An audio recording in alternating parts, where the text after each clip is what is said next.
Hello all. For this discussion, I'm going to look at some of the do's and don'ts of assessment design. Over the years, I have been on both sides of the assessment. As the students taking the test and as someone who has assisted in creating assessments. I have seen firsthand how well-designed assessment can engage and reflect what a student knows.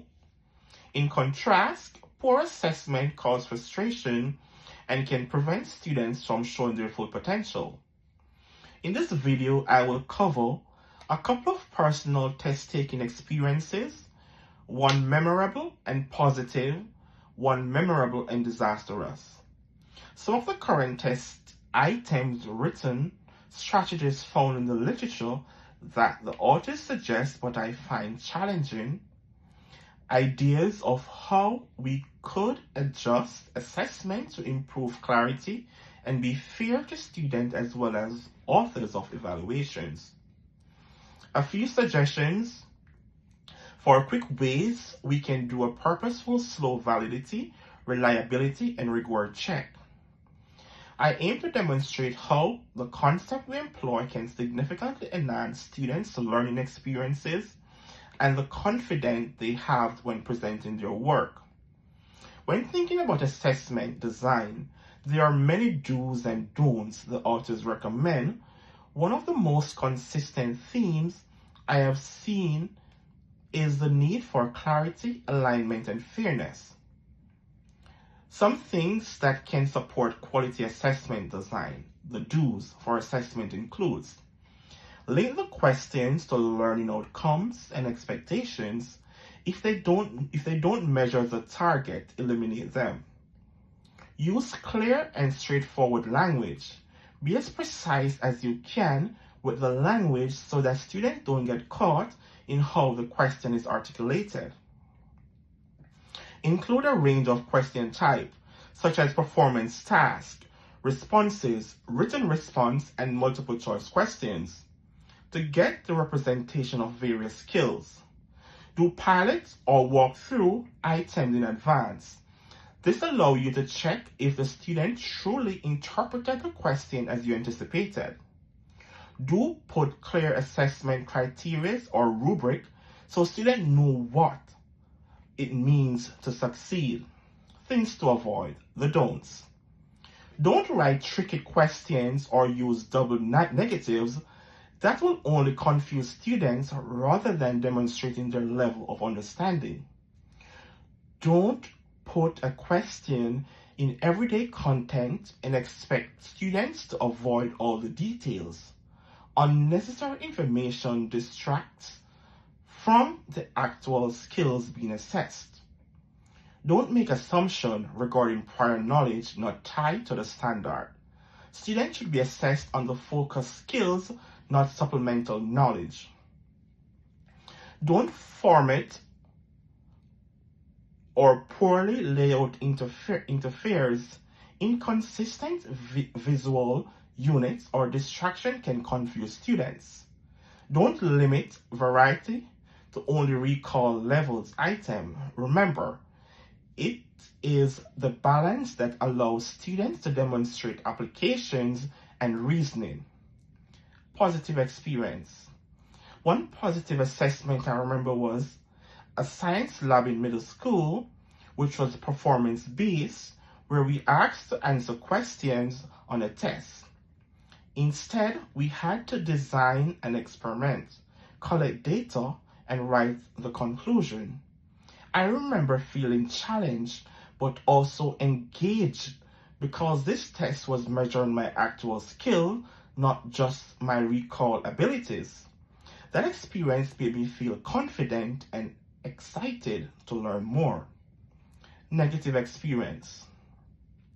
I once had a standard history exam that contains mainly of multiple choice questions with unnecessary elaborated wording.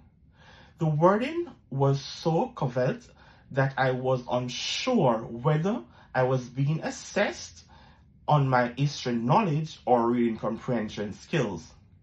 This experience was demoralizing and did not actually represent who I was as a history learner.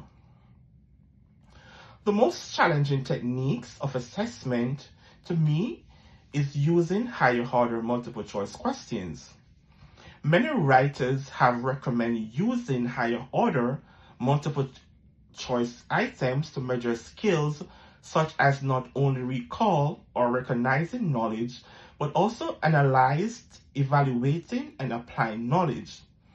These items can become very potent as they lead students to more profound thinking and rely less on simple recalls. The challenge lies in contrast the item. If the distractors are too obvious, the item fails to measure higher order skills, and if they are too vague or confusing, the students will struggle with the wording rather than the content. This is a delicate balance and can sometimes undermine validity. When constructed well, these types of items provide some evidence of how the student reasoned. When they are poorly built, they can frustrate learners and offer inaccurate impressions of their understanding. Some ways to improve these types of items is to combine them with short constructed response items so students can explain why they choose their answers, which will collect better reasoning and help with validity. Further, using real students' misconceptions and distractors will increase the authenticity of the item. Finally, piloting items before their use in high-stake assessments and reveal wording and spelling issues, and using pilot testing to ensure distractors act as intended. Overall, these items will make higher order questions more transparent and more interesting. Now, we want to talk about the validity, reliability, and rigors of our assessments. In simple terms, we want to have valid tests and measures the target concepts or skills, reliable results that are consistent and fair, and most important, assessment questions that require students to think and work hard rather than do busy work. Validity. Be sure that each test item is aimed towards careful, delighted learning outcomes. Stated differently, you want to evaluate, does this question measures what I want the student to demonstrate? Avoid items that test other skills, such as background knowledge. This will help your assessments meet the learning target. Reliability. Use consistent scoring rubric if applicable, so scoring is consistent and not attributed. Consider having multiple scores for performance or open-end tasks to minimize the subjective aspect and increase your trustworthiness. Rigors. Use a range of tasks to challenge students' cognitive, give weight to their DOK levels, recall, and comprehension to applications. This way, the assessment is not just measures of memory, it is stretches students' thinking, problem solving, and demonstrate of robust understanding. Tips. By focusing on these three components, validity, reliability, and rigors, you develop assessments that are both fair and accurate, providing opportunity to students that challenge and motivate them. Evaluation becomes an authentic measure of students' learning. Overall, the goal of the assessment is not just to grade the students, but to give an authentic measure of their learning. When designed carefully, tests can be motivated and engaging, but when poorly written, they can discourage and even misrepresent a student's knowledge. Thank you for joining me.